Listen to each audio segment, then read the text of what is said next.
My name is CHITWAN SAINI. This is my first time giving CAT'25 and I'll be going to IIM Trichy next month. Talking about your entire prep, your journey, so how difficult was it dealing with the pressure, dealing with, everything that was around you? How did you manage to get into an IIM? So I started my prep somewhere around early July last year, and this was my first attempt. And I did not know a lot about the whole B school landscape beyond the top IIMs and CAT, and that's it. So IMS was a big help in that regard. When I joined, they gave me an insight into all the different exams, all the different colleges and their rankings and whatnot.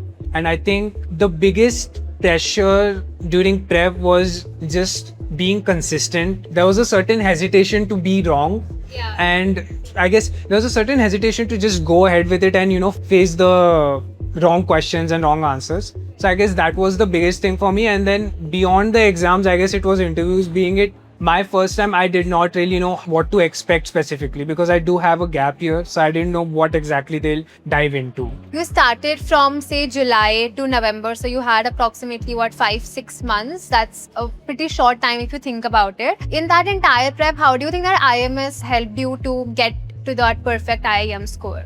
I think the biggest help from IMS was just providing structure to my prep. One of the biggest reasons I opted for a coaching class was so I could get out of my house, be amongst other CAT aspirants. And it was just a cherry on top of the fact that the faculty was really helpful. Narendra sir especially, I think I found him extremely helpful for quants. Quants was something that while I'm good at math, I wasn't exactly comfortable with the pace at which we had to solve questions. So Narendra sir helped out a lot with that. And the dedicated study rooms was something that helped me just find a common place to study every day and just get used to that. And for my mocks as well, I came to the IMS center. And beyond that, the guidance with just the general application process and all the fluff that goes with it was just really helpful. Samrat was extremely helpful in that regard. And I had the peace of mind that if there's anything that I'm missing, I can just call IMS and Samrat and get my queries cleared. So with the faculties, or rather I would call them our mentors, how do you think they helped you beyond just the regular lectures and extra practice questions?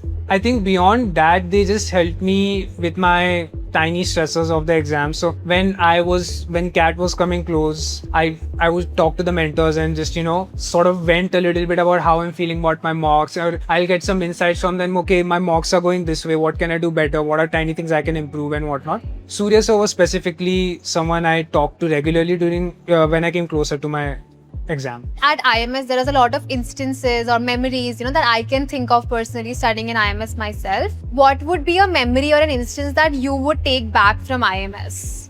I think the memories that I would take back, one memory is just, it reminded me being back in school again, to be honest. Once the exam was closer, say end of October, I regularly would come to IMS every day whenever they would open. And I had a study group. So just coming in, talking to them and then just diving deep into the study material and then taking breaks with them, that just reminded me of my college days. And it has been some time since then. So that was a great memory. And just sitting in class, getting my doubts cleared was also a nice nostalgic feeling. Correct. From my college days. Since CAT 2026 is just 5 to 6 months away, considering that you started your prep with IMS just during this time around, what would be an advice that you would say to CAT 2026 students that, how should they start preparing from today to the D-Day? I think the top priority at this point should be consistency. And honestly, don't even think about doing good. Try racking up all the failures you can in these few months. Don't be afraid of getting a low score on a SimCAT. Actually, shoot for low scores. Try to get all the nicks and failures out of the way now so you know what exactly you need to work on in the last few months of your prep. I think that fear was the biggest hurdle I had to cross during my prep, to just consistently take SimCATs no matter how I felt or how scared I felt about the score. Thank you so much.